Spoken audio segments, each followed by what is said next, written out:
University in Rhode Island, United States. A 20-plus-year veteran broadcast journalist and political speechwriter with the government of Jamaica, Dr. Hume Johnson holds a PhD in political science from the University of Waikato in New Zealand.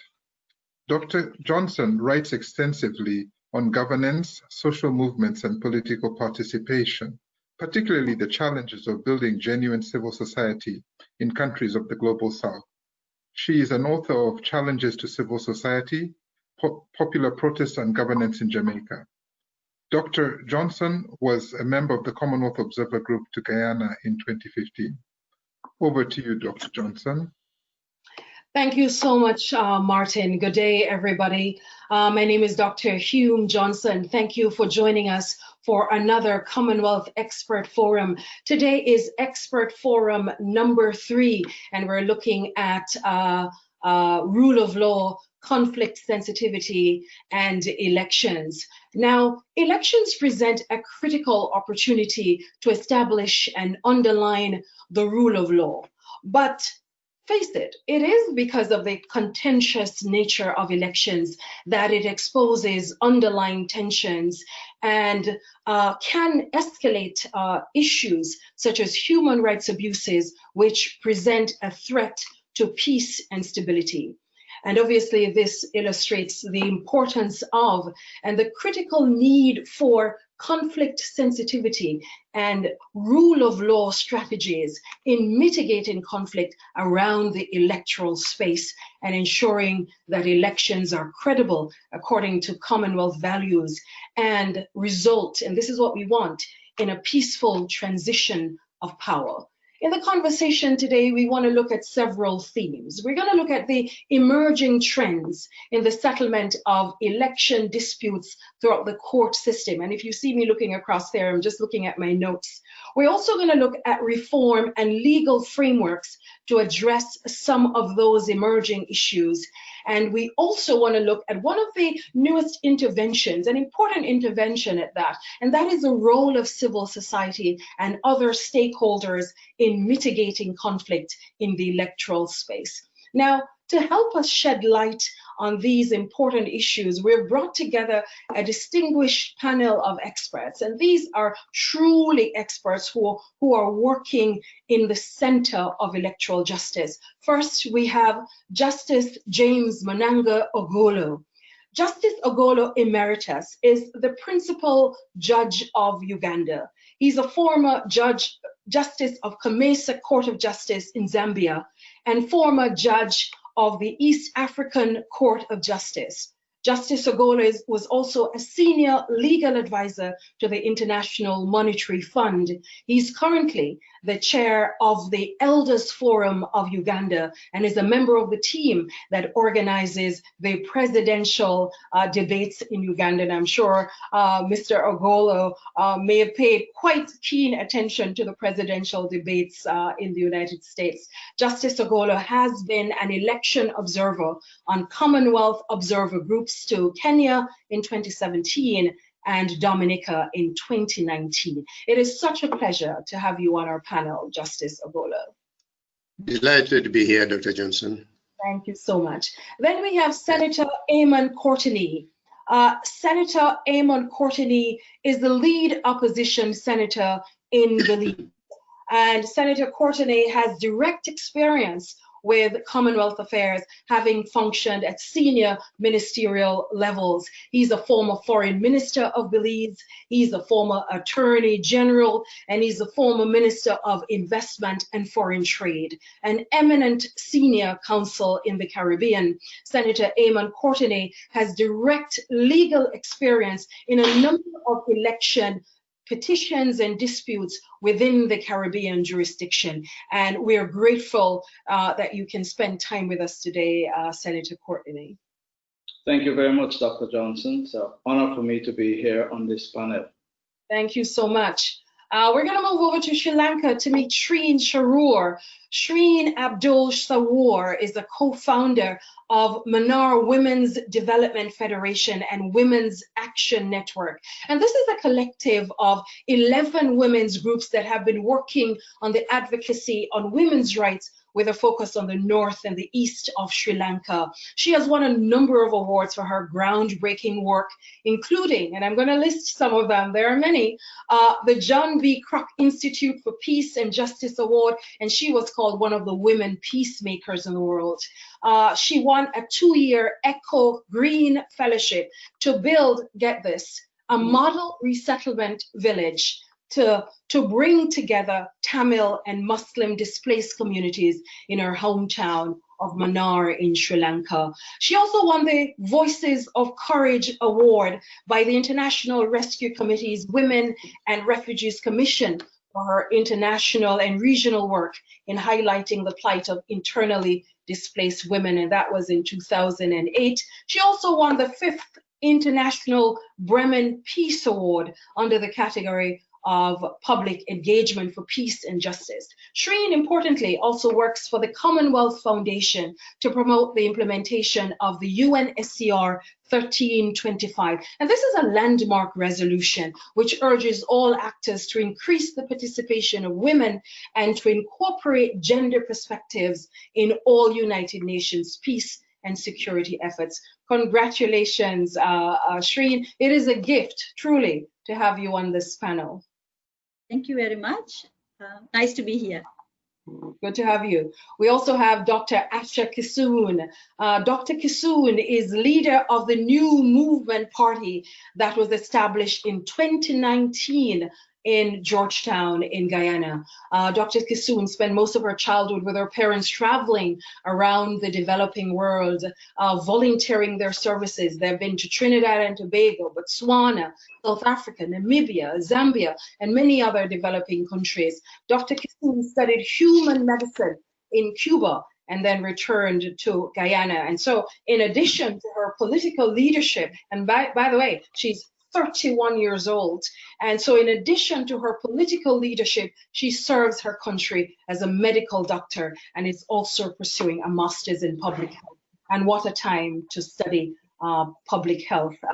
Dr. Kissoon, it is a gift, truly, it is a gift to have you on this panel. Welcome. Thank you for having me. It's an honor to be here. No worries.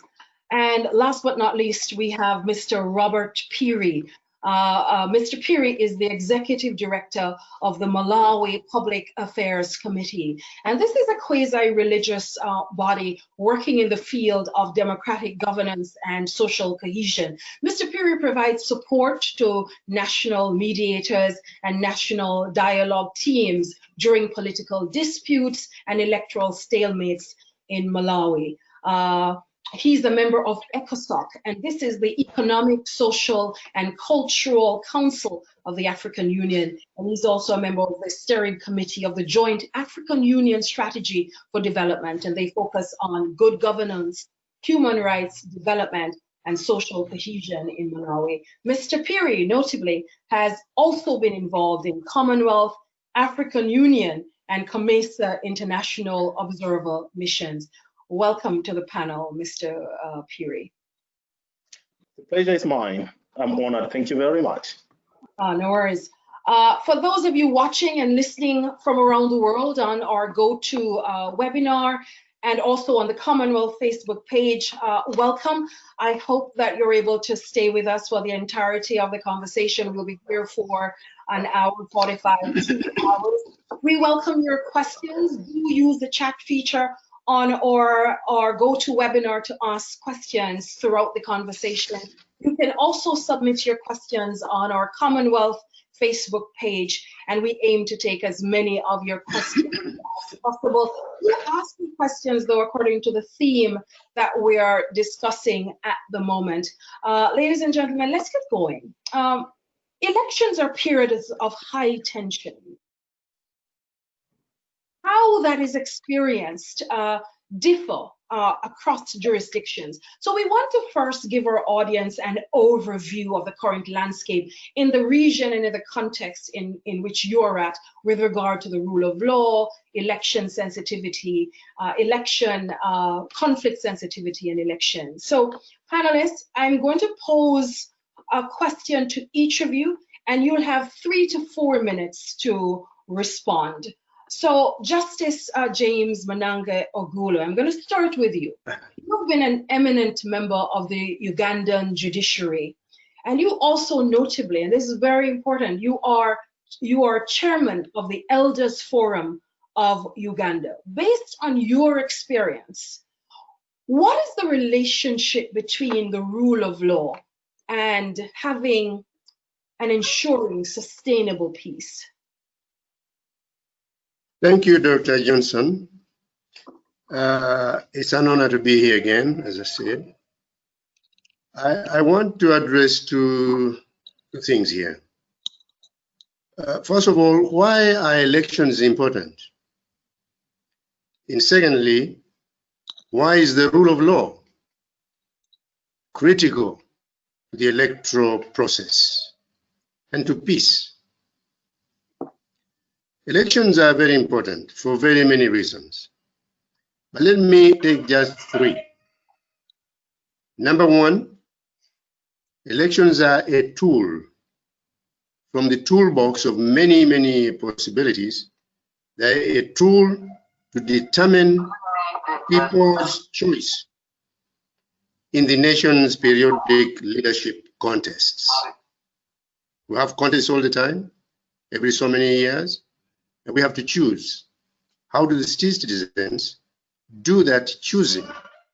They get that tool to choose their leadership. Two, they're important because they're again a tool for changing a country's political direction and its orientation. Again, every so many years, the people, the citizens get to do that, and they use that tool. They're also a tool for ensuring constitutional transition between one administration and the subsequent administrations in the governance of a nation. Because of these reasons, elections are fundamentally critical to the health and the wealth of a nation. And therefore, they have to have integrity and to be credible if the election exercise is going to be used as it should, as a tool for the few things that I have mentioned. But that now leads us to the rule of law. That is the bedrock on which elections are founded. It's no exaggeration to say that indeed elections are inseparable from the rule of law. It's a cardinal principle, this rule of law, whose overarching precepts can be stated this way: that all are equal before the law. Or the opposite of that, that none is above the law. Again, a variant of that, all are under the law. So if you look at the electoral process, when we have elections in the countries, it does not matter whether you're an incumbent or you're a first-time comer.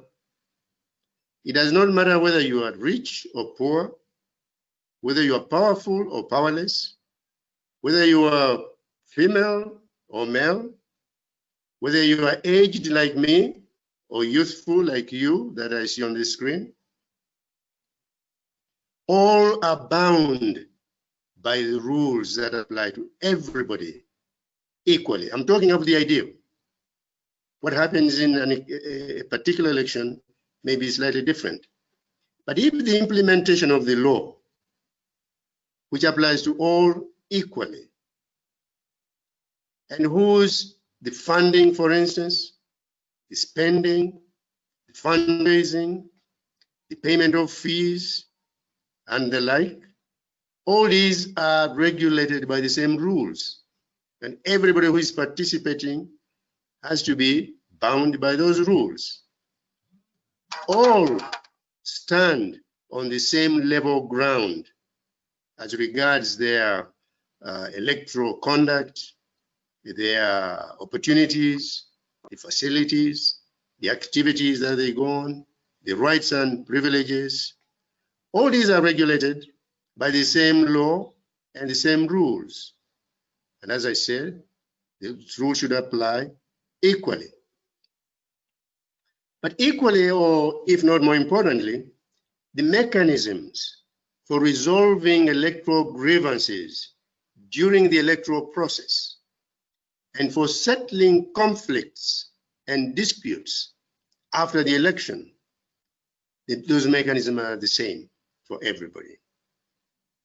It's for this reason, therefore, that the rule of law becomes the all preeminent bastion for ensuring that elections are free, fair, and credible. If they are not perceived as being free or fair or credible, then as Dr. Johnson rightly said, they could lead, we risk going into the emotive motions of disputes, of disquiet, of even violence, as we've seen in many of our elections past. So the rule of law, I cannot overstate that, is the bedrock on which we found elections that lead to peace in the country. Let me stop there, Dr. Johnson, but since I'm the first one to go here, maybe I should have started with a word of congratulations to the Commonwealth as we commemorated the 40th year of observations. I want to congratulate the Secretariat, congratulate the department and the unit and the staff who put all this together, and above all, many of us Commonwealth people who crisscross this Commonwealth of Nations, looking like a hawk at what is happening in elections. Those that we call election observers. Thank you, Dr. Johnson. Thank you so much, Justice Agolo. Justice was talking about the rule of law being the bedrock of the entire democratic process. Now, I'm going to come to you, Senator Eamon Courtenay, because you have been a key legal counsel in a number of election petitions in the Caribbean. You've been in Dominica, Guyana, St. Kitts, and Nevis. What are some of the emerging trends that you are seeing in with regard to election petitions and the rule of law, particularly in the Caribbean context? Thank you, Dr. Johnson. I agree, first of all, with Justice Ogura, and agree that the rule of law is the bedrock upon which elections are held and for which we have legitimacy and lawfulness. In the Caribbean, we have a history of free and fair elections, and mostly elections resolved peacefully in the ballot box and not by bullets. Election violence in the Caribbean is rarely rare, and we thank God for that, and I believe that it is a part of our colonial legacy and the support of the Commonwealth during our post-independence era. But when one comes to the rule of law and as it relates to elections in the Caribbean, I will touch on 2 points. The first is, in all our territories, we have a constitution that provides for the establishment of elections and boundaries commissions, which manage and operate elections. But they also have another important function, which is redivisioning or redistricting. The reason for this is to try to maintain equality of votes. One of the things that we have observed throughout the Caribbean is that these commissions have often failed to discharge their obligation and their constitutional duty to ensure that constituencies have, as near as possible, equal number of voters. And the reason for this, of course, is to try to provide for effective representation, and therefore each representative in the House of Parliament will have more or less the same number of constituents. And secondly, to make votes equal. We have an election in Belize on the 11th of November this year. And we have one constituency that has 1,716 voters. And we have another constituency that has 8,783 voters. I think it is patently obvious that the voters in those two constituencies have a massive inequality in the value of their vote and in the representation that they will receive. I raise that to make the point that the Elections and Boundaries Commission, that has the obligation to ensure that that does not exist, quite often does not discharge that obligation. The same thing exists in St. Kitts. And I can tell you that courts, people, voters and candidates have tried to go to court to force these commissions to correct this. And by and large, they have failed. And we can discuss why the courts have failed to intervene to correct that anomaly, which to my mind undermines the legitimacy of the result of the election. Another trend that I will touch on very quickly are election petitions. What we have found in the Caribbean is that our elections laws are very old, and the laws relating to election petitions are very technical. In an election petition that I was involved in, for example, in the case of St. Kitts, at its last election, 6 election petitions were presented by the losing parties in the opposition, making very serious allegations of bribery, of imperfect lists, registers of voters, voters who should not be on the list are on the list, those who should be are not on the list. However, each one of those petitions failed and had to be withdrawn immediately after being filed, for the simple reason that petitioners were required to serve petitions and notice of the filing of the petition on the respondents within 4 days. They failed to do that, and courts have held that that failure is enough to vitiate the entire petition. I touch on that, Dr. Johnson, simply to make the point that it seems to me that there is a question mark over the rule of law, where you have persons who have participated in elections saying to a court, I have real serious allegations as to the validity of the election, and a court will look at that and dismiss the petition on the basis of a technicality. That is one area where I believe we need reform in the Caribbean. I pause there.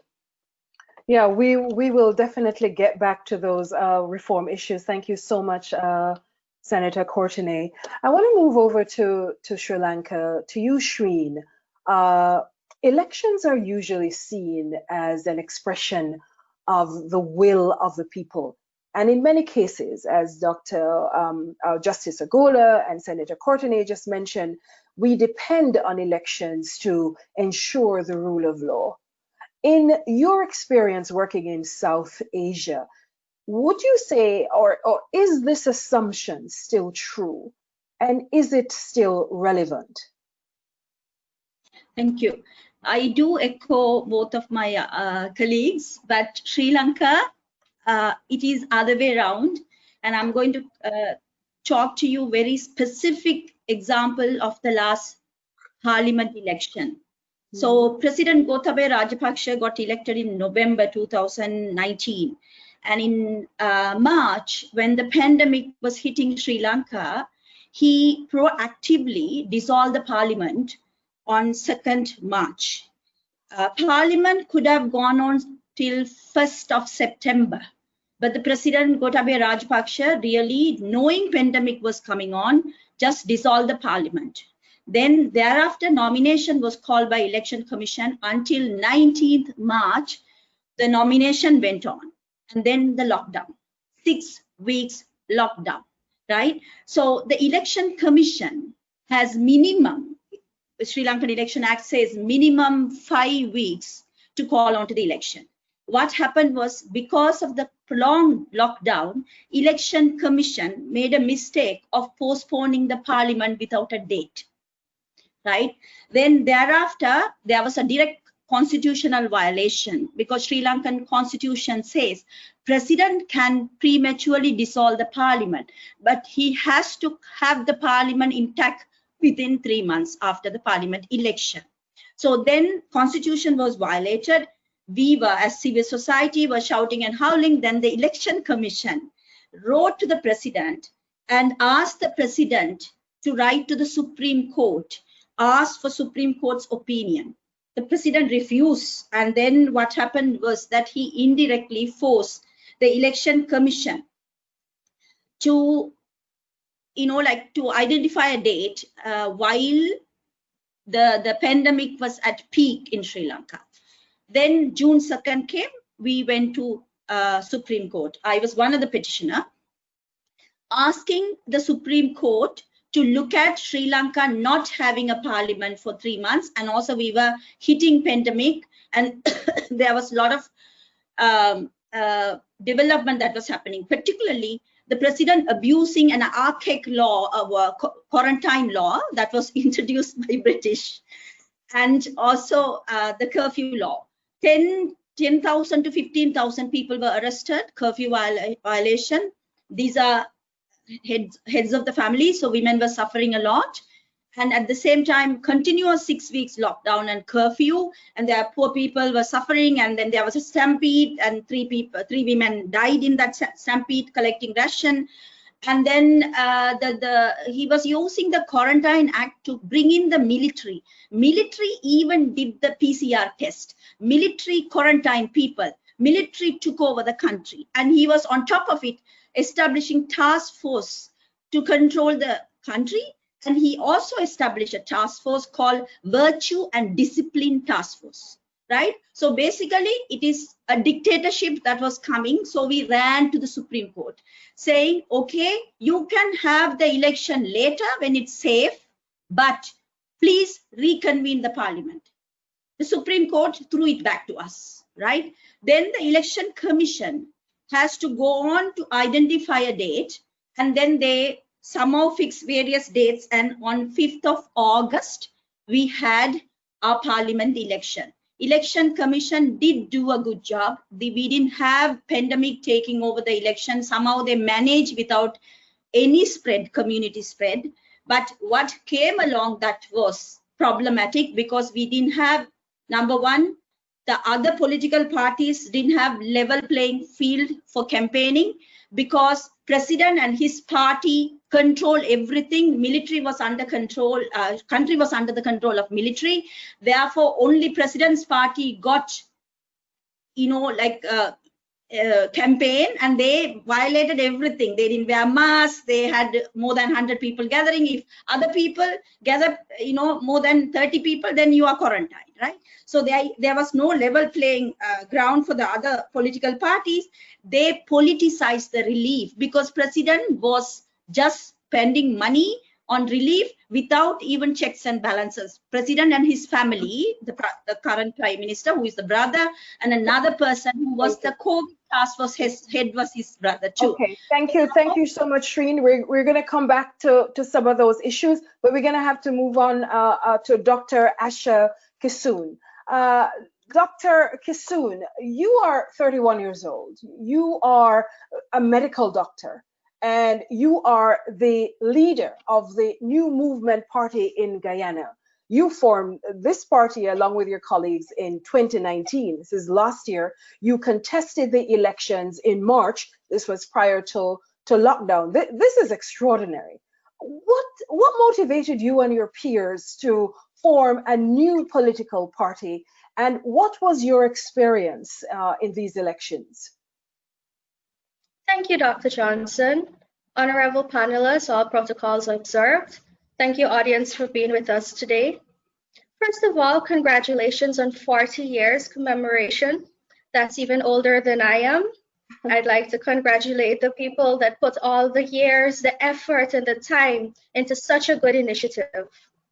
I am happy about that because it also played a major part in Guyana in our internal elections here. So without you, we wouldn't have been where we are right now also. So let me take that opportunity to thank you. As a young woman coming out, I was 30 years old when I got into politics. I would not say that it is something I had chosen from a young girl growing up, but seeing the situation in Guyana, I was led to go forward and take this bold step to be a political leader in my country because I believe that young people were seriously underrepresented. I believe that we had to stand up for the changes that we wanted to see happen and not wait for anybody to do it for us. You know, it's very cliche to say, be the change that you want to see, but that was the motivation behind it. We had to stand up and fight for our own rights because for too many years we've been shunned aside. First of all, politics in our country, Guyana, has mostly been led by elder men. Secondly, I came as the first female Guyanese woman to run as a presidential candidate in Guyana and the youngest in the world. My experience, well, we just went through the longest electoral process in the history of Guyana, 5 months. I stood there in our Ashman's building while we were having the verification process. There were bomb threats, there were police presence, there was violence, there was protests, there were riots. But to be honest, it made me stronger. I had more motives and motivation to fight for my people and for Guyana. A group of young professionals in the new movement, myself included, we came together and we put together a vision in a document called the Roadmap to Prosperity. And these were things that we wanted to see happen for our country. Electoral reform, reform of the Electoral Commission, specific projects that would give young people and all Guyanese a chance to prosper together as a country. So when we speak of the experience in Guyana, it was a terrible one for my first introduction into politics. But I must say, bringing it back to the theme of the webinar today, rule of law, that was the only reason we had some conclusion to our electoral process, because the rule of law and conflict resolution helped us in that process. Thank you so much, Dr. Kissoon. It's extraordinary, though, when you say that young people have to kind of create the kind of changes and kind of not just sit on the sidelines lobbying for, but actually creating your own political organization so that you can create the change that you guys seek in Guyana. Very well done. Robert Peary, you are Executive Director of the Malawi Public Affairs Committee. Now, Malawi's 2018 elections was annulled by the courts and rerun. This is extraordinary to me. Could you quickly tell us about the nature of the electoral conflict that led to that situation? Thank you very much. Indeed, Malawi has been so historical in terms of the outcome of the electoral process, in particular 2019 and 2020, the fresh presidential elections. First, we have to appreciate that where you have a legal framework which is not adequate, you are likely to have a situation where the results may have a narrow margin. And definitely narrow margins in Malawi has been a pattern and a trend, and therefore Malawians have not been happy. And that's one element which has been a trigger in the electoral process of 2019 in order for Malawians to reject in terms of the legitimacy or the mandate of the one who can win with that simple majority. But let us also understand that as we proceeded the electoral process in 2019, there were a number of irregularities that we faced as a country. And the role of civil society was very important, therefore. For instance, there was TPEX and lack of responding to complaints, about 147 complaints, which were made by other presidential candidates. Against that background, the Constitutional Court, when the two opposition candidates went to court, the Constitutional Court nullified the elections and ordered for fresh presidential elections. And in this regard, our role as civil society and other stakeholders was to ensure, to advocate for, implementation of the court order, because the Constitutional Court made some orders to Parliament and the bills had to pass. But at the end of the day, the head of state rejected to assent the bills, despite the order which was made by the Constitutional Court. And we saw, therefore, an appeal by the Malawi Electoral Commission and the incumbent to make an appeal to the Supreme Court. That too brought a conflict in terms of the rule of law, because Malawi Electoral Commission was deemed to have sided with one presidential candidate by going to the Supreme Court. And therefore, as an organization, to balance up, much as there was a court that was undertaking conflict management, we also undertook dialogue and mediation facilitation, where we are bringing presidential candidates together to make sure that they have to respect the outcome of the court. It's something to have the court coming up with a verdict, but it's also another thing for the presidential candidates to respect that particular court order. And in Malawi, we did a lot of messaging to prepare Malawians that the court ruling could go either way. So conflict management in terms of dialogue. We will get to those issues. I want to come back to you, Mr. Peary, to see what you guys did in Malawi. But I just really wanted to get what was the nature of the conflict. It seems to me as if the common thread among all the regions discussed so far is the Electoral Commission. So I'm going to move on to discussing more specifically about the legal frameworks and reform. I want to start with you, Senator Courtenay. Can you comment on the legal frameworks as they exist currently in the Caribbean context? Do they fit modern day democracies, and what kind of specific challenges do they create? I would say that in most of the Commonwealth Caribbean constitutions, the Elections and Boundaries Commission are defective in terms of our modern understanding of the rule of law. The first problem you have is a lack of independence. In most territories, the majority on the commission are appointed by the Prime Minister. The opposition is represented in a minority position, and in fact, the chief election officer in most of our countries is appointed by the government. And so what you have is commissions that are supposed to perform independent functions being politically appointed, and political parties appoint politicians or political operatives to these positions.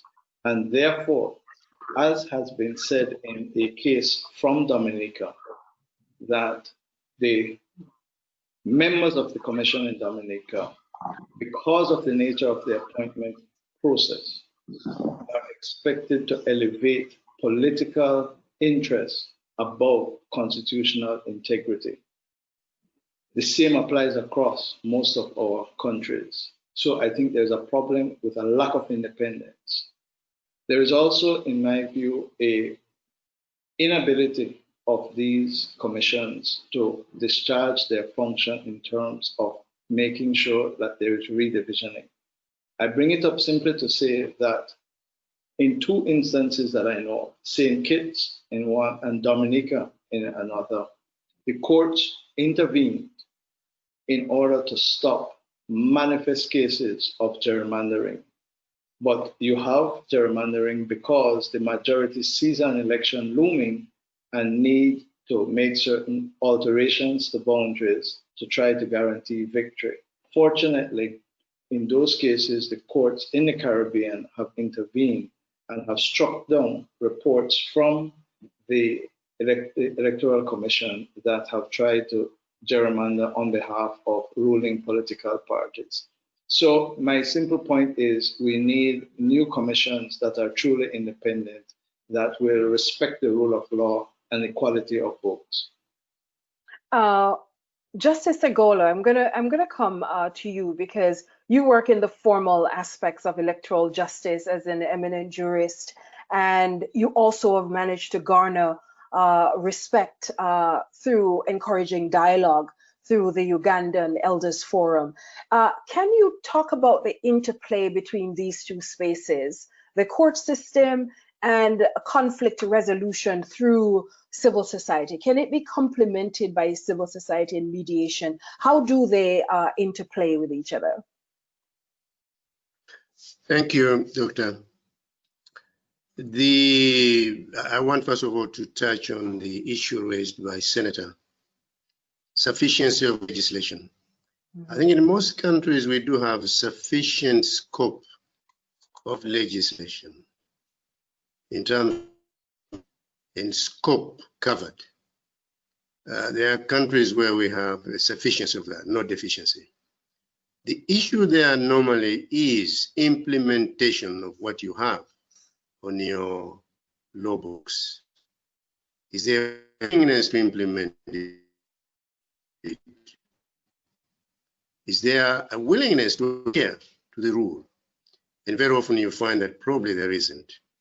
And therefore there is that disconnect, that you have the laws, but they're not yet in the spirit in which they were passed. We have countries where constitutional amendments have become like ordinary amendments of the law. Anytime you hit a snag, you dodge it by going back to the amendment of the Constitution, which dilutes the whole idea of constitutionalism. That said, however, let's get to what happens then, even if you were to go to the courts of law. We do go to the courts of law. But courts of law and adjudication are by definition very slow processes. In elections, extremely, abjectly slow. We know of cases, at least in my country, in the past, long past, where a petition moved by somebody aggrieved about a particular election will not be settled until 5 years later, when another election is on. And that sort of slowness is terrible. And so we did in Uganda, when I was actively on the bench, we did explore ideas of mediation. And most people said, how can you mediate a political dispute? Because political dispute, someone is looking for a seat in parliament. How can you mediate it? There can be only one person in that seat. We said that's okay, but we can whittle down the number of contentions about petition. For instance, we found that petitions routinely were about the qualifications of a candidate. For instance, in Uganda, we have education qualification. So a petitioner could come up with 20 complaints. But if one of them is about education, we said, let the courts focus on education, because if he or she is not educated, then that's it, it's out. You don't have to look at all the 19 other issues. But the role of mediation is extremely important here.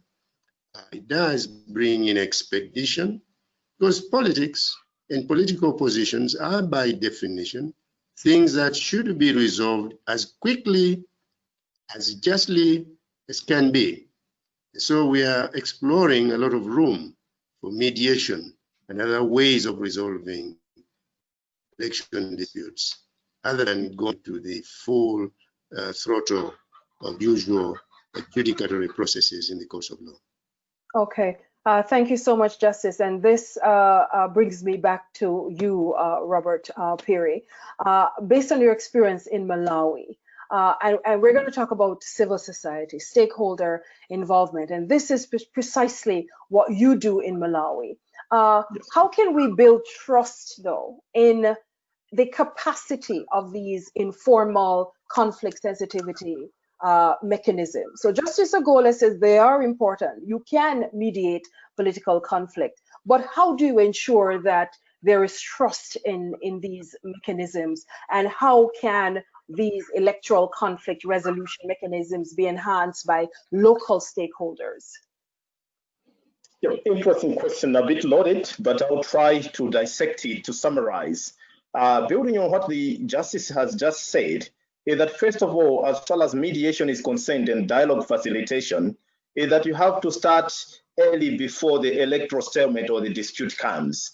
So that brings in, issues of peace declaration where the presidential candidates can sign peace accords to commit themselves to dialogue and mediation. That should be done early in our case in Malawi, so far since 2014. And once they have committed themselves, one of the issues, again, to share our lessons is that the mediators themselves who have been nominated must be acceptable. They must be eminent persons who have the standing, they have the gravitas in the society of Malawi. And then you sell those names to the presidential candidates or the concerned parties. And in so doing, once you do those processes before the dispute, you start to build trust. But as rightly put, it is something which can be criticized if the eminent persons are not acceptable by the parties, and if the parties themselves involved are rejecting you.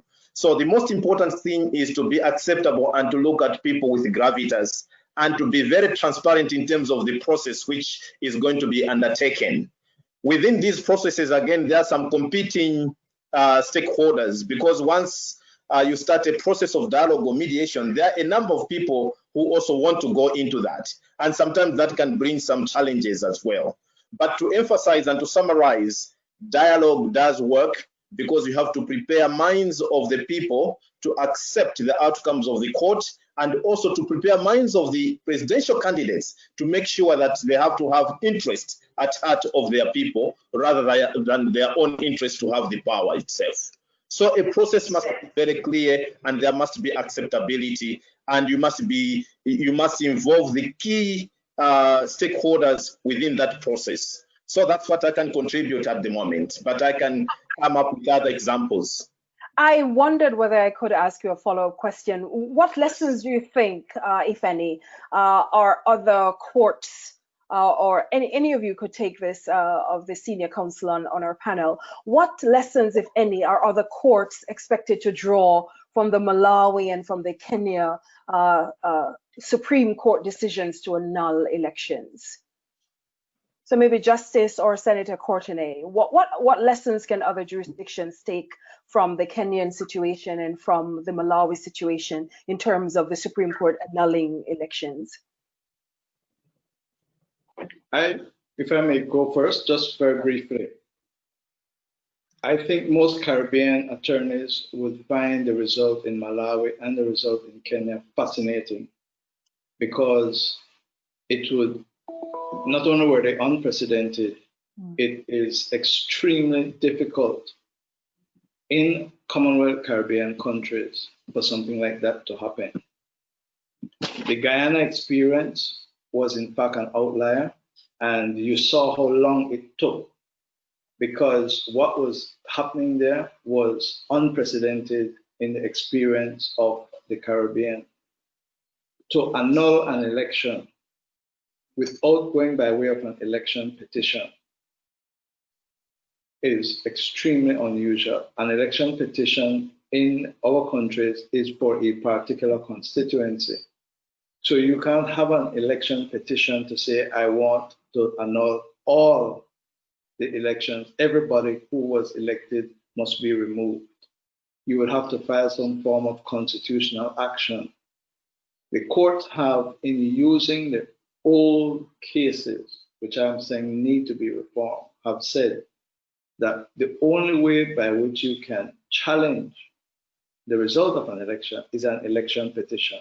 And an election petition cannot, in my understanding, result in an annulment of an entire election. It can do so in a constituency, but not the whole result. So for me, I think it is certainly groundbreaking. It is certainly eye-opening, and I welcome that type of development of our jurisprudence. Yeah, Justice Ogole, I want you to respond to the same question. What lessons do you think that other courts can draw, or if any, from the Malawi and from the Kenya situation in which elections were annulled and rerun? There are cases where judges have to have a backbone.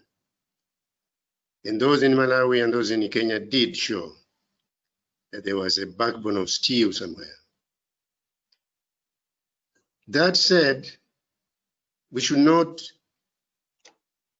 envisage courts of law running around annulling elections at the whims of the slightest reason that they may have. Nullifications have tremendous, fundamental consequences. But if they must be done, then we say extreme cases call for extreme solutions. Mm-hmm. Nullification can only be a very extreme solution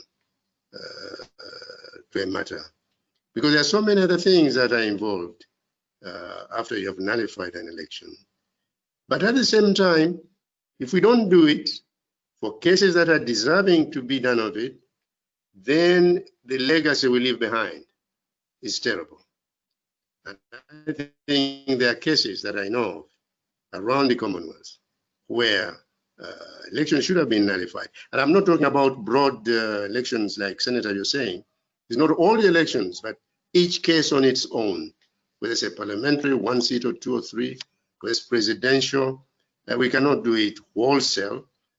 We should not do it wholesale, of course, if it deserves it, maybe, but I doubt that a wholesale nullification is deserved in any way. But we leave it to the judges for each case, the circumstances that they come as they arise. I know 1 or 2 cases where we should have done that and we didn't. And there the judges, I think, had a soft bond. They should not.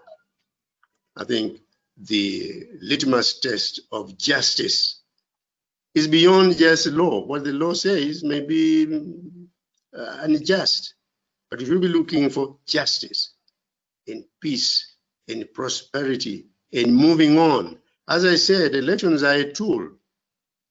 They should be wielded very carefully.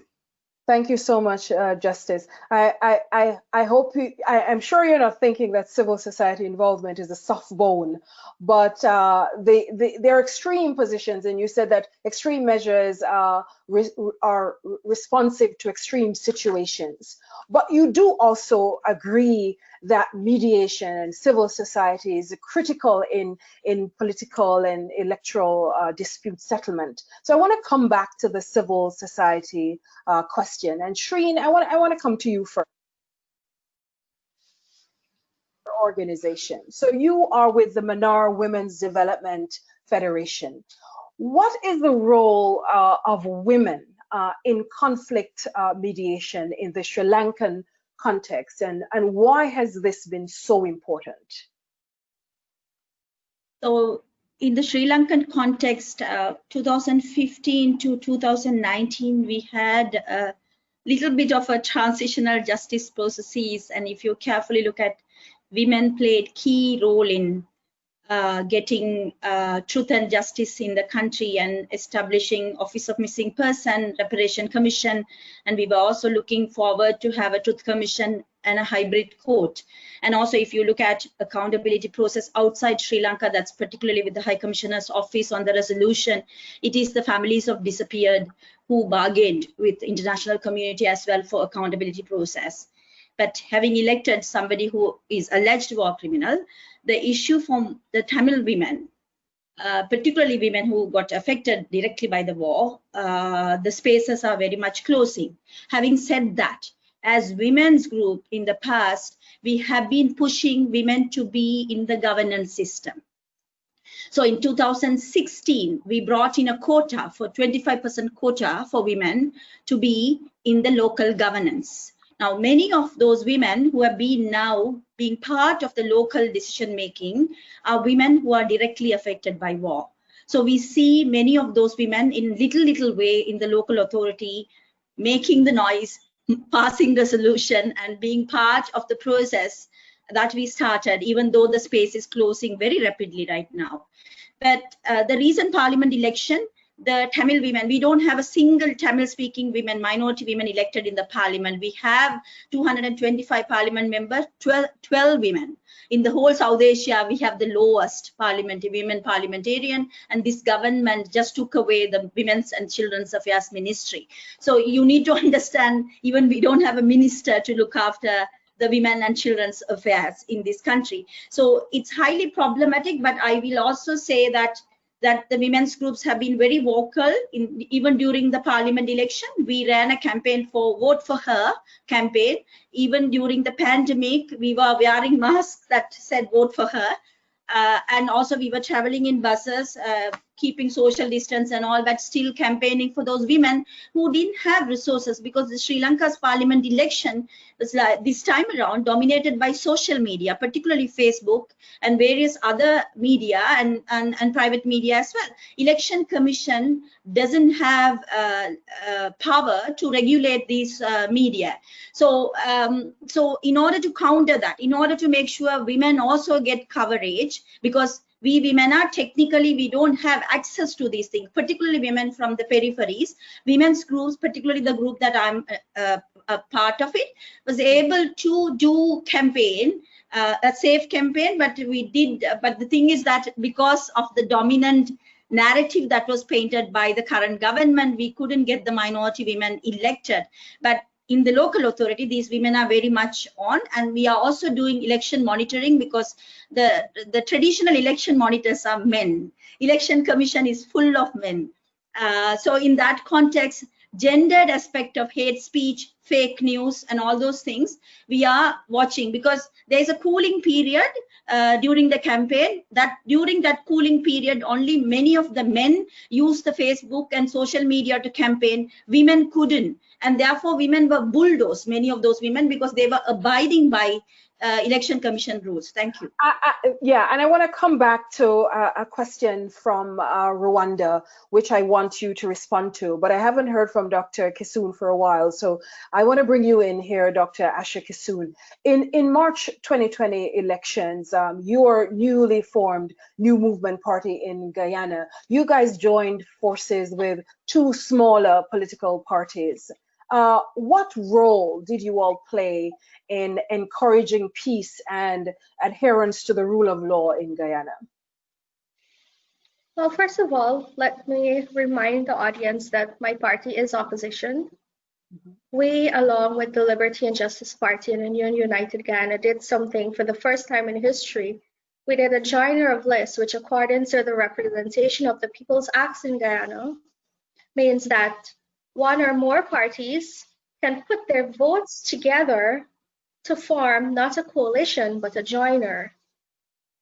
In conflict resolution and bringing about peace, I believe that was the first step to show the Guyanese people that even though we're political parties and traditionally known as fight for all and fight for self, that we would come together in the interest of the people and to make sure that no votes were wasted. Because traditionally, when new parties come into the scene, 1,000 people might vote for them, 2,000, and those votes are not counted. They go to waste and nothing comes out of it. So by coming together, no votes were wasted. We showed unity for the first time in history in Guyana, and we helped the people to understand that what was important to us is their benefits, their needs being met. And I believe that was the first step to bringing about peace. Apart from that, we played a major role in fighting for democracy in Guyana. We felt that in order for all the conflict and the violence to come to an end, democracy needed to prevail. Transparency was very important. I will say again, the Commonwealth Observer Mission that was here helped us tremendously. Owen Arthur, may he rest in peace, he stood up for us strongly. That man will be remembered forever by most of us who stood by his side while he was there in the forefront.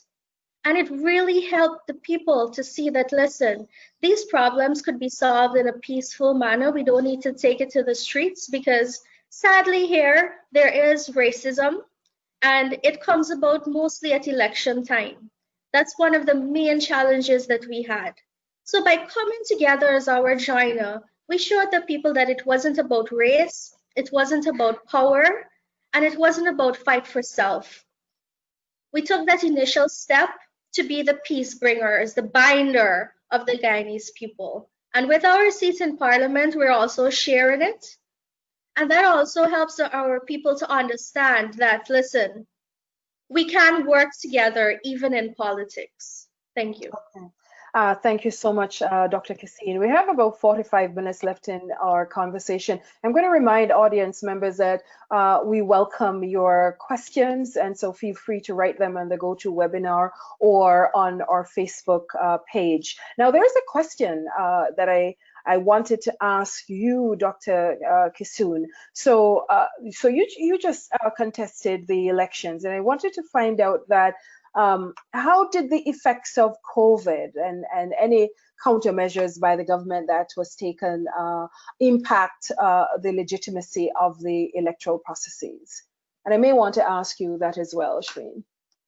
Did COVID have any impact on the legitimacy of the electoral process for you in Guyana?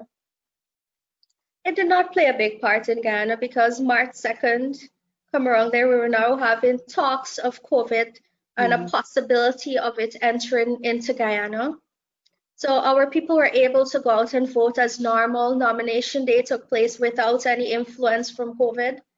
What happened is in the 5-month process after, that is where we had the issue with COVID, because there were numerous court cases in Guyana because of the claims of electoral fraud. The incumbent was unwilling to let go of power even though the election count had shown that they had lost. We had to go through an election recount process, which was tremendously delayed because of COVID. We had to follow guidelines. We had to find areas where it's ventilated.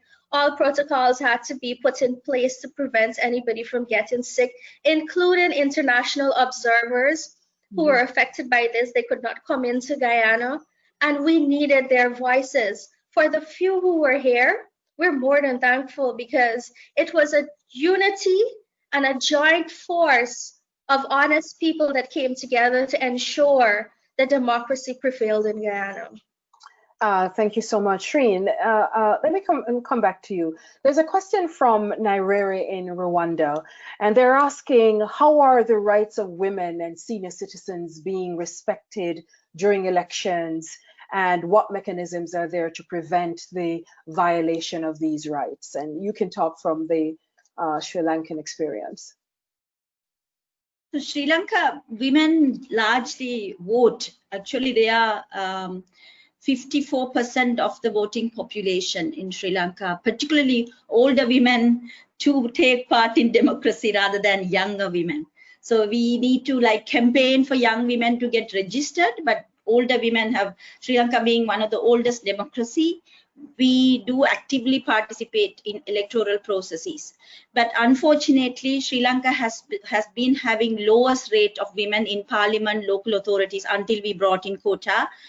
We had only less than 2% in the local authority and less than 4% in the parliament. So in that context, we were working very hard to put women into decision-making positions. And also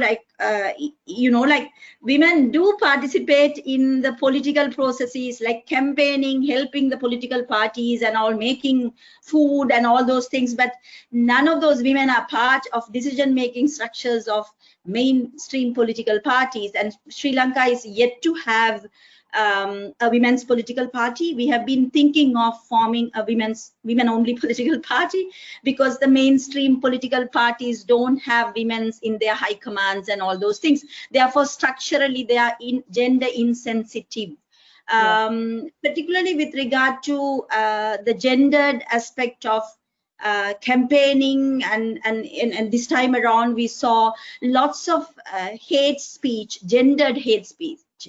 So when women get onto the stage, character assassination, as what we put it. It's very difficult for women to be part in the front line and in order to campaign and to get into politics, because first thing that they do is they talk about your character and they keep asking whether you're married, you have children, how many boyfriends you have, what clothes you wore, you know, all sorts of like very, very personal things.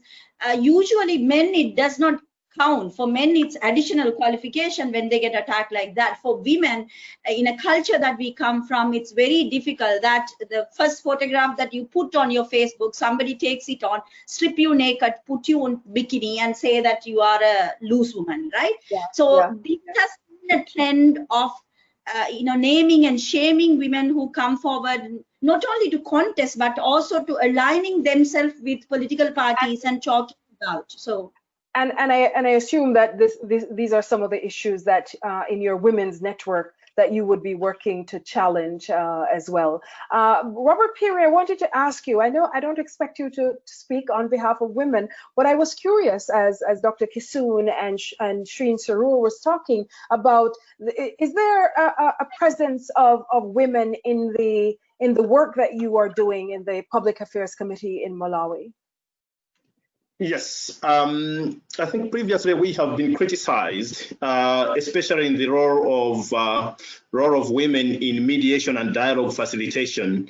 Predominantly, it was just men, and when we are talking about people of gravitas, it was all perhaps some of the bishops and businessmen who have the name to be people of gravitas. But came 2014 with the support of UN. Again came 2020 fresh presidential elections. During dialogue, facilitation and mediation, we made it mandatory that out of the 6 mediators that were identified and sold to, the names were sold to politicians, 2 were women. So it was a must to have 2 women in that dialogue at national level. That is also in respect of Resolution 1325 to make sure that women do participate in, you know, national dialogues and mediation processes. So yes, we have done it, and as civil society at constitutional level, even at annual general assembly, your board, you must have at least 2 women, because it was so visible that you can't have even a lady in all the national, you know, events that you're undertaking in Malawi. So yes, to answer your question, yes, we have been strengthened that to make sure that we have women of gravitas. Good for you. I'm sure there are many women of gravitas in Malawi. So we have about half an hour left in this conversation, and I want to move to reform. You have been articulate in outlining what some of the issues are, and I want to go to Senator Eamon Courtenay. And you talked about certain things that require reform. So what are some of the mechanisms, or what kinds of mechanisms currently exist? Which ones should be encouraged to effect reforms in member countries? I think we need constitutional reform. I have already spoken about the independence of the election commissions, and I won't repeat that. But our courts have interpreted constitutional provisions in a very narrow way when it comes to elections. And I think it is a result of the so-called separation of powers, that if the people have voted and someone has been elected, the courts are very reluctant to interfere, quote unquote. And therefore, what you find are election petitions are held and processed through very technical rules, and I think those rules need to be modernized. We have this legal fiction that when an election petition is filed, it goes to what is called an election court. And the election court is the same judge, same building, same judge who you appeared before yesterday in a constitutional case, where he or she is giving full life to a constitutional provision. But the next day when you go and say, I'm here on an election petition, they are quite ready to throw out an election petition on a mere technicality on the contention that I am exercising the jurisdiction of an election court, which really is not true. And I think that in the 21st century, we have to come to terms with legitimacy. And it seems to me that there is something fundamentally wrong with the judicial system. that proclaims the sanctity and importance of the rule of law, that can look at a petition that is replete with serious allegations, whether they're true or not, but to have it struck out on the basis of a technicality and there has been no due process. So I would like to see reform in terms of the rules by which we hold election petitions. Finally, election commissions, as far as I am concerned, are quite good at registering voters and maintaining lists of voters and electors. However, on election day, you find that in the Caribbean, we need polling officers, returning officers, polling clerks, and you simply go into the public service and pull people from fisheries, from forestry, from foreign affairs, from finance, from education, and say, you go to the relevant constituencies and you manage and operate the elections, which is perhaps one of the most important functions in our constitutional democracy. And those people have very little training. So this critically important democratic process is actually conducted, managed, and operated by persons who are not specialists.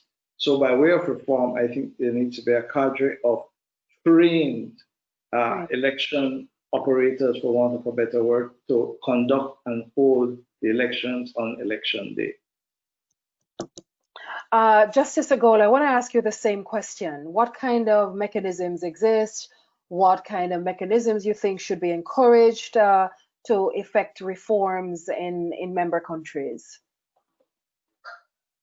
In my region, one glaring area that requires immediate reform is electoral financing.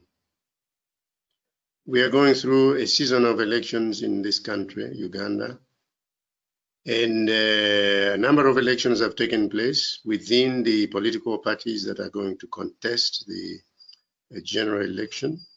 And in each one of these, it's very obvious, and the TVs are carrying it, everybody is carrying it, people being bribed on the at the election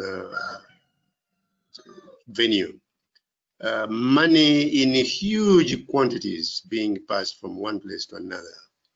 It's just scandalous, terribly so. I think we need election there. We need reform in that area.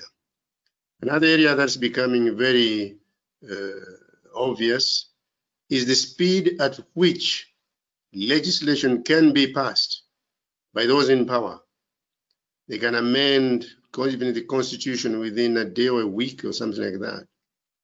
And it's becoming obvious that we probably need a bicameral kind of mechanism in our legislative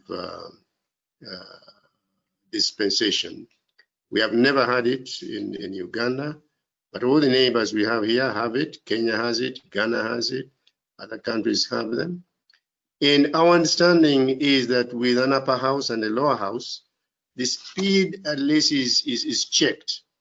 That when the thing goes through one house, it then waits for another one, and there cooler views are brought in. The elders are brought in, the chiefs are brought in, the traditionalists are brought in, the lords in England are brought in. And the effect of that normally is to sieve things a little bit better. So that may be another candidate for electoral reform. The other one is the constitutional amendments that have been made in some countries, going very deep, removing sacred spaces that were put into the Constitution only 10, 20 years ago. And they have been removed. And now anybody can just ride through. So those maybe need to be rethought at some time, some point in time. Okay. There's a question. There's a question from Facebook. I'm not sure if Justice Agolo or Senator Courtenay wants to take this. This individual is saying, are we seeing a trend towards the judicialization of elections, where results are contested in court for weeks or months after the election, as seen in Malawi and Guyana? And what are your views on the impact this has in terms of disrupting governance? I'm not sure if Dr. Kissoon, if you want to comment on that as well. Any one of you can start. Dr. Kissoon, why don't we ask you your opinion on this? Yes, of course, I'm not a legal expert, but I can give you the opinion of the people and what we've seen, that there is a blatant abuse of the judiciary system in Guyana where election issues are concerned. Because of technicalities and one word in the Constitution, elections have been held up for months. Simple situations of mathematics, English, we end up at the Caribbean Court of Justice. So the opinion is that yes, there is an absolute blatant disrespect, disregard, and abuse of the judiciary system in Guyana where elections are concerned. Thank you. Do you share that view, Senator Courtenay, that there's been a judicialization or abuse of the judicial system where election disputes are concerned? I do not share that view. Okay. I ask myself the question, what is the alternative? Now, the courts have the tools, and I'm sure Justice Ogula will tell us, the courts have the tools to deal with frivolous and vexatious claims. Asha, you probably know that I was involved in the first part of the core question of the no confidence vote. And after that, I refused to participate in the other cases. Professionally, I decided I was not going to do it. I believe that the courts in Guyana should have struck out some of those matters of being frivolous and vexatious from the very beginning. I do not know, and I do not want to be understood to be suggesting that there's any type of judicial corruption or lack of integrity in Guyana. But the judges gave people an opportunity to have their day in court. But it seems to me that in this particular case, there were frivolous cases and the judges should have been more aggressive in just dismissing them. And I think it became very obvious that the Caribbean Court of Justice became very frustrated with what was happening. Just Dr. Johnson, at the end of the day, if we have constitutional democracy, it is a function of the court, and it is the right of every person to approach the court to have election results disputed and election processes reviewed. Courts have the tools, in my view, to deal with frivolous and vexatious cases. And it is a disgrace to our region what happened in Guyana for 5 months before there could have been a resolution to the elections of March 2nd. Justice Ogula, do you want to comment on that? Is there an abuse of the judiciary where this is concerned? The question used the word judicializing elections, as if judicializing something is bad, is leper or something. I hope that's not what they meant. But to say that probably there's a lot of too much judicial activity in elections may in its own way be a good thing. What it means is that there is a lot of activity bad activity in the election. The people are aggrieved. And if you're aggrieved, where do you go? Your last port of call is the judiciary. So I would be happy to have disputes brought to the courts for justice. But I will also put in a rider, just like the senator says, if this being abuse of judiciary, we can rely on our judges to throw those things out. They cannot be swamped by things which are ridiculous. Okay. However, my own view, my own fear is that if there's too much activity in the judiciary, it means that there's something wrong in the electoral process. Something is not going right. There's a question, Justice, that I think I want to throw at you from Maria Nakabitu in South Sudan. He says, how does one qualify significant from non-significant breaches of the rule of law and that effect on the legitimacy of the result? How do you make that determination? We had a specific case in Uganda, I think 2 elections ago, the presidential, and the Supreme Court had every evidence and found that every rule in the book had been breached. But they said, what was the weight of the rules breached? And they found that it was very lightweight. And therefore, they could still go on with that election and say it's okay. It left a very bitter taste in the mouth of the nation. I think here judges really, as I said before, have to take the bull by the horns and say one way or the other. But you can't have it both ways. You can't say everything is broken and then you try to put the pieces all together again. It leaves a very poor perception of what's going on. This is a more general question, and Robert Peary, maybe you want to comment on this. This is from Alex Folks. He's saying, how can electoral commissions, courts, parliaments, and political parties work to ensure that there are fair and credible results from an election? I imagine that this is a question of these groups working together, electoral commissions, the courts, parliaments, and political parties. How can they work together to ensure a credible result and the legitimacy of that result? Well, I can share a lesson from Malawi. We have what we call consultative forums, which are organized by the Malawi Electoral Commission, where all the stakeholders are being updated now and again on what is to happen in the electoral process. And in those particular forums, of course, you can have disagreements in advance before something has happened. But interestingly, I have also to comment on the ruling by the Constitutional Court, where there were such agreements on those forums. The Constitutional Court questioned the legitimacy of that reasoning, whether it could be really something to be taken as legal for the Malawi Electoral Commission to go ahead and create certain constituencies.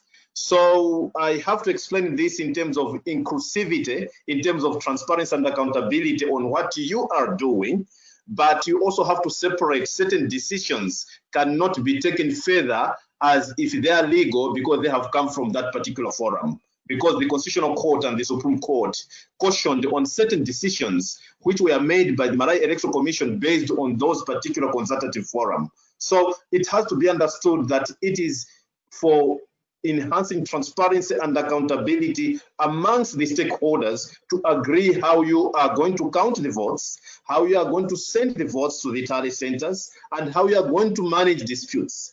And once you have agreed, then it works better. We saw this on the French presidential elections. And going further is bringing local observers. In Malawi, it's a lesson. We didn't have international observers this time around. Thanks to Commonwealth, of course, we received some support for mobile phone to have an early warning and to send messages, to send results, which was tremendous. It's not common that, mobile phones are being provided to the youth where you can send messages. It played a very significant role to the extent that messages which were received by the local observers were taken to be, very truthful as compared to be taken from some state machineries. So I'm advocating citizen observations as well is very important because it's the community itself trying to monitor even the carrying of ballot boxes to a certain district. The citizen is very much interested. So talking about the stakeholders, also understand that the people themselves must take part, and therefore there is no other stakeholder can bend the rules at the end of the day. That's the lesson which we have on French presidential elections so far. I mean, when you say officials bending the rule, this brings me to a question that I'm seeing on our chat here, and I'm not sure where it's coming from, but I'll ask it. What Yes. views do you guys have on the capacity of rule of law officials to appreciate and enforce electoral legal frameworks, and how can this capacity be strengthened? That's number one. Number two, very interesting question. How can the military and police be held accountable to play a more non-partisan role before, during, and after elections? Now, the assumption is that the police and the military are in some context probably not non-partisan. So there are two parts to this question. The capacity of rule of law officials to enforce the legal frameworks. Can this capacity be strengthened? Senator Courtenay, you talked about capacity building of election workers earlier. Can this be expanded to the rule of law officials? And can the military and the police play a more non-partisan role before, during, and after elections? Can you unmute your microphone? I'm not hearing you. In our experience, the police and the military do not play a big role in most elections in our countries. I'm not quite sure of the situation in Guyana in the last election. So that's not a problem in the Caribbean by and large. They usually vote by proxy before the election so that they can do their duties on election day. Insofar as capacity building or the capacity of the state actors to deal with elections and to resolve disputes, I have full confidence in the judiciary in terms of their ability to try cases and to deal with cases that come before them with respect to election petitions and disputes surrounding the electoral process. I would just issue a word of caution relating to what Robert was saying a short while ago, and I think it became an issue in Guyana. Whilst we want to decentralize and democratize and increase participation in elections and election observers and post-election events, we must always do it in the framework of the law. You cannot have a body that is not recognized by the Constitution assigning a function to another body that is not recognized by the Constitution to verify the result of an election, for example. You cannot have a consultative group by the Election Commission going out and reaching agreements, and then someone saying, excuse me, I was not a part of that. That is not a formal agreement. When you have a statutory body like the Elections Commission reaching decisions and agreeing things that are not provided for in the law, it becomes a legal issue and it is fertile ground for challenge. My point is very simple. I am all for transparency, accountability, and consultative processes to be deepened and widened, but they must be done within the limits of the law, or we're going to result in more court cases and more expansion of time before the result of an election becomes final. Okay. There is a question from Margaret Shava from Kenya. Let me see if I can understand it. She says, no single situation or outcome can be legislated, and it is in the implementation of existing legal and institutional frameworks that human nature could cause concerning shortfalls. What then should change in the way that our educational systems prepare? Anyone can take this. It seems to be a more general question of even capacity building, and she's talking about the influence of human nature. Do you want to take that, Justice Ogola? Let me try, if I understand it. My understanding is that she's saying not everything that we're discussing can be resolved by passing legislation. Right. That's what I think she's right on that one. The issues that beyond the legislation. I think it's in the character of each nation, the character of each country, the history of each country will very much determine what kinds of elections or any other public things happen in that country. You take a country where militarism has been embedded virtually in everything, that even in agriculture, to go and issue hose and implements to the citizenry, that you need a battalion of some kind to go and do that efficiently. If you get to a country or a situation like that, then militarism will be a big thing to contend with, even in elections and any other aspect of life in that country. I talked about constitutionalism, for instance.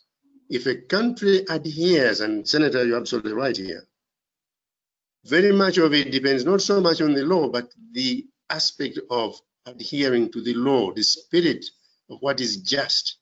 If people and if a country and a population and governments show that that's what is in their DNA, then legislation may come in, but only as a supplement. If, on the other hand, things are exactly the opposite of that, then however many pieces of legislation you pass will do nothing to the issues that arise. There was a question about how do we bring in all the stakeholders, give them capacity and so on. Very quickly, I would say training. We've tried that in my country when we were introducing mediation rather than adjudication of electoral cases. And we had to bring in all the people, the political class, the lawyers, the judges, the civil action people. And we gave them lessons, so to speak, and walked them through what needs to be done by each one of them. It did help. Okay, thank you very much. I'm going to move to your final comments, but I'm going to take one last question. This is John Davies. He's the Chief Executive of the Commonwealth Parliamentary Association in the UK. He's asking, what are the lessons and recommendations for election observation missions? And I'm going to go straight to you, Senator Courtenay. And I know that this is one of those issues that you wanted to comment on. What are the lessons and recommendations for Commonwealth observer missions? Yeah, I think that we have to find a way to make the result of the mission more effective. There are many reports of observer missions sitting on shelves and no implementation and no reform as a result. As I indicated before, it is really sad where you have international observers coming in and a political party is saying at a particular polling station, look at that house 200 yards away. Look at the line of people.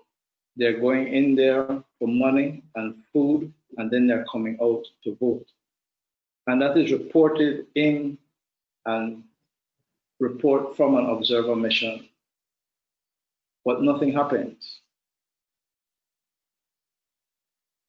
I understand that it is an observer mission, and I understand what that means.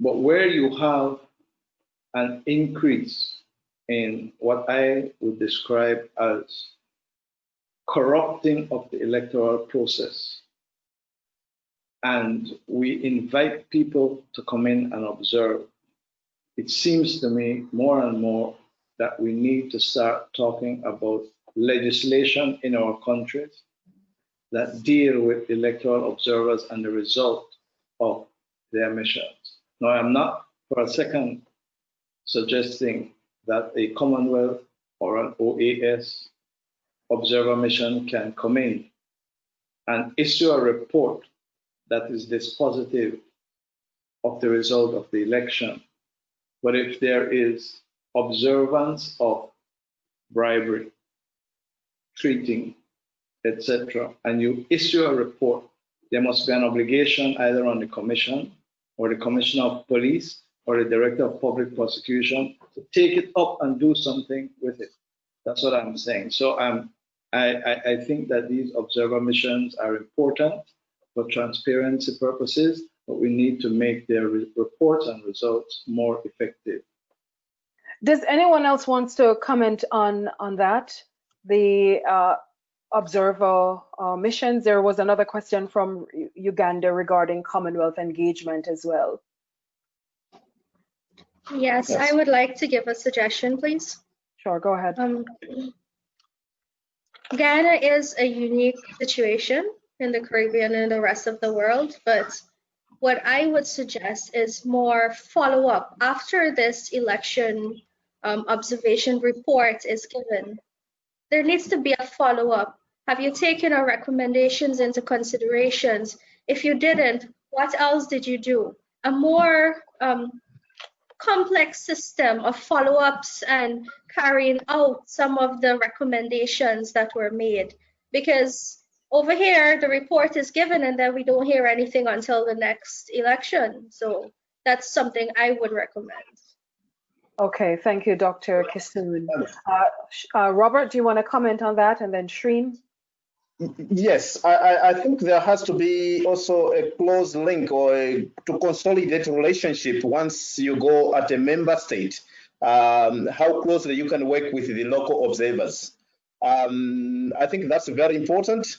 And linking to that is to find a way where you can have a small team, if resources are not available, to have slightly longer observation mission rather than too short. Because then when you have a preliminary statement, sometimes on short term, it can be disastrous from the public perception that what you are saying is completely out of focus, because there are other things which started some time back, which have a bearing on the outcome of the results. So I think people now are becoming open, they are becoming very critical. So perhaps to see how best we can find a way in international observation missions to have longer term rather than just short term. Then you come up with a preliminary statement. At the end of the day, you find maybe the courts nullifying things, and then the public questions what's the use of international observation mission when local observers in case of Malawi did the whole job without international observation mission.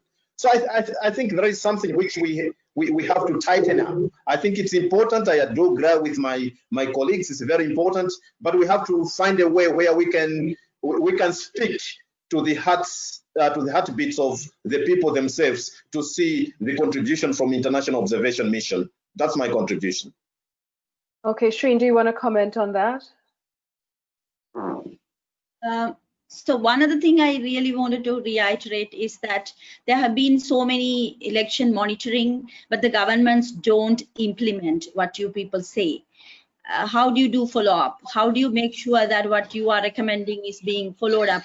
One of the things time and time again, Commonwealth and EU missions have said to Sri Lanka is about campaign finance, regulating campaign finance, right? So, but there is no follow-up by the government. So it's also in the interest of coming back again as observers sometime, like these are treated very softly, and then it impacts the democracy of the country because the election monitors come in and they recommend, and the recommendations are not followed up.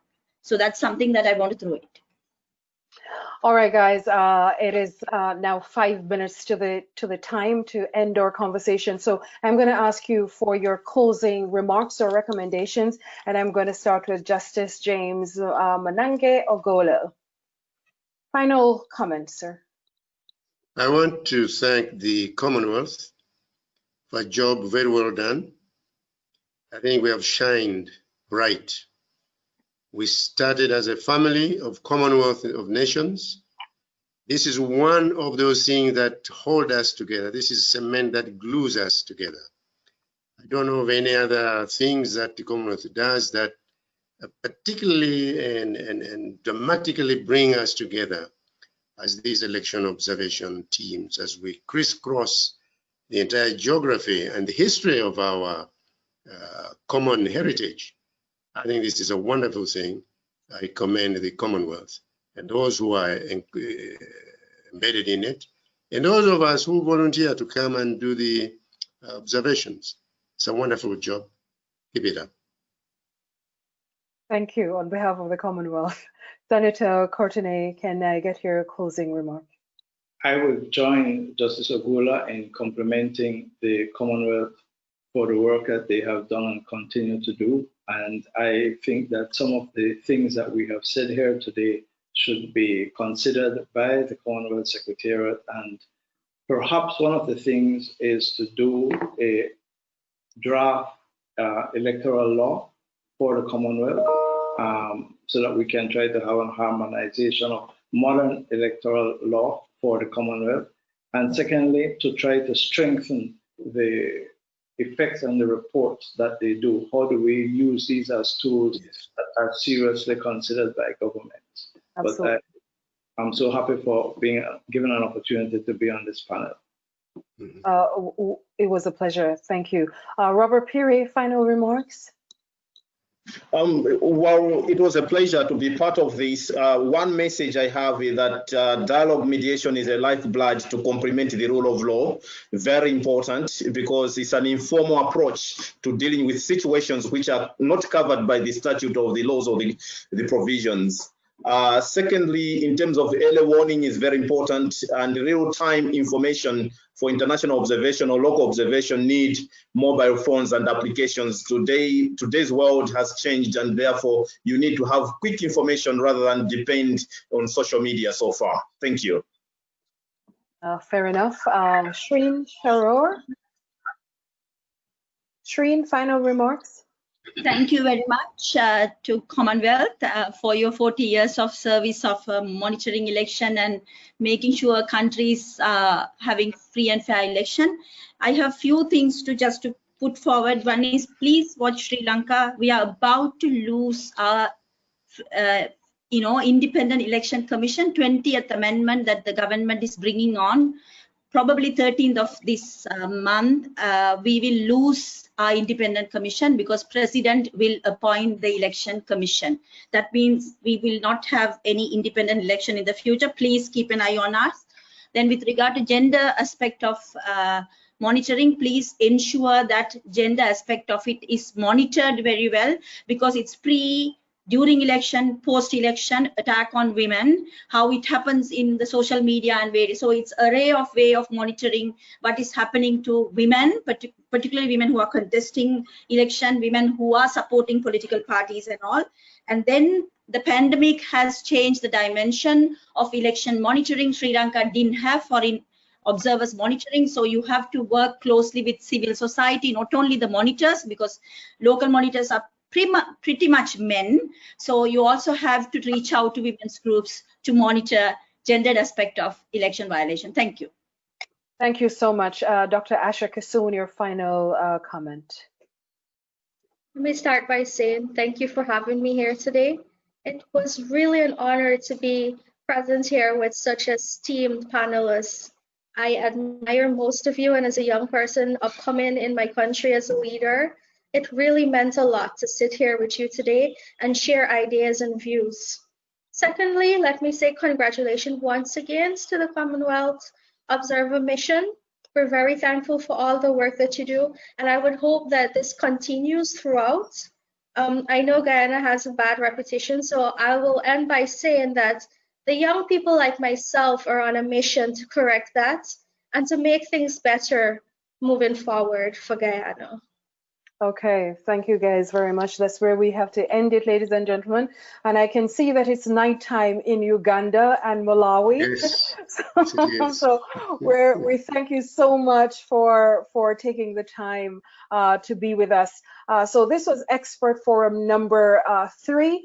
The rule of law, conflict sensitivity, and elections. We covered a number of themes. We talked about, Senator Courtenay, you wanted to say something? I just wanted, on behalf of all of us, to thank you for the excellent way in which you have handled this panel. Thank you so much. I appreciate that. So we talked about the emerging trends in the settlement of election disputes through the court system. It was a fascinating conversation. We also talked about reform and legal frameworks to address some of those emerging issues, and importantly, the role of civil society and other stakeholders in mitigating conflict. And as the panelists agreed that elections are crucial to the rule of law, and we want election results to be, you know, as a consequence of that, the peaceful transfer of power. Adherence to the rule of law is critical for that. The panelists talked about the pre-election phase, the during election and post-election, all three phases being very critical in terms of monitoring.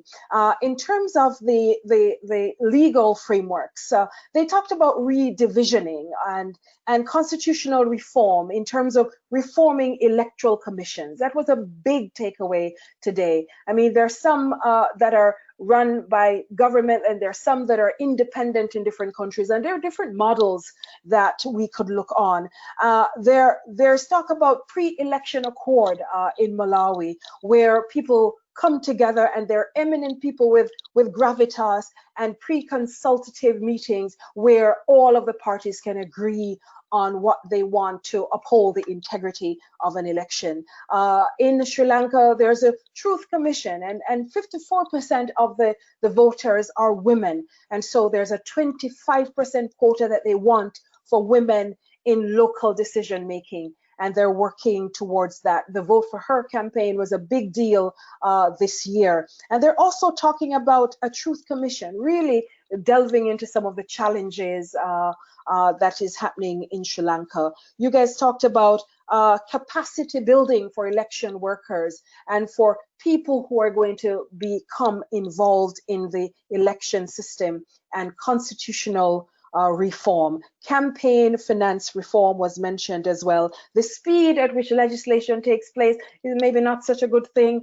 Justice Agola wants it maybe a little bit slower, so that we can have more clarity around those issues. And finally, we talked about the rule of law also dependent on the character and the culture of the nation, the kinds of systems that are observed, the kinds of systems and mechanisms that are in place in member countries. And you guys finally talked about the Commonwealth, and of course, we at the Commonwealth, we are also open to critique. We're open to recommendations, and you guys wanted that the result of the mission, the recommendations suggested by observer groups, find their way, become translated into meaningful reforms and more follow-up by Commonwealth missions. And you guys also asked for a longer term in terms of Commonwealth observation mission, so that we can have a longer view and a broader view of the landscape and the things that are impacting on the electoral process. So thank you guys for your observations, for your insights, for your expertise. You're doing extraordinary work in your various contexts. Thank you for bringing fresh ideas and holistic strategies to the table for building peace and sustaining the rule of law around the world and around the electoral space in your home countries and regions. Thank you guys from around the world who tuned in to the conversation on our GoToWebinar, and those of you who participated on the Commonwealth Facebook page. Thank you for your questions. Really great questions came in from the audience today. We appreciate your questions. We thank you for taking the time to engage in this important conversation. Guys, we invite you also to join our fourth and final expert forum that comes to you on Wednesday, October 21, 2020 at 2 p.m. British Standard Time. And that forum will discuss electoral technologies, social media, truth and trust in the digital age. And we all know how critical that is at this point. And at the end of the session, guys, we're still watching. There will be a 2-minute video providing an overview of the Commonwealth's election observation work around the world. Stick around and have a look at that. We'd love to hear your thoughts also on today's forum. There's an evaluation screen that's going to come up after the video, and you can offer your feedback. Thanks so much. We really depend on your feedback. On behalf of the team at the Commonwealth Secretariat in London, I'm Dr. Hume Johnson. Thank you for watching. Good day and good night.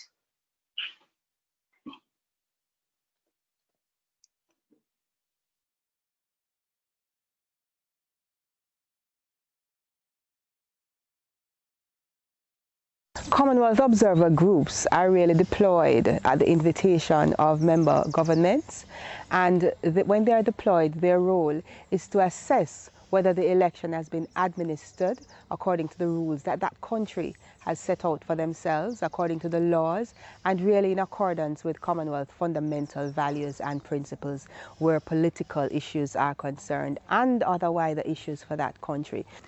Traditionally, the COG report and a statement from an observer group is seen as a statement on the election, whether it is free, credible, transparent, and fair. However, there's much more value to what a observer group has to say about an election, and that value lies in commentary that the COG may make about various institutions and about the state of play of governance in that country. So the report of a COG provides really an instrument and a tool for other organizations, other institutions and stakeholders within the country and external to the country, including the Commonwealth Secretariat, to really engage with the member country about strengthening and consolidating the institutions of that country.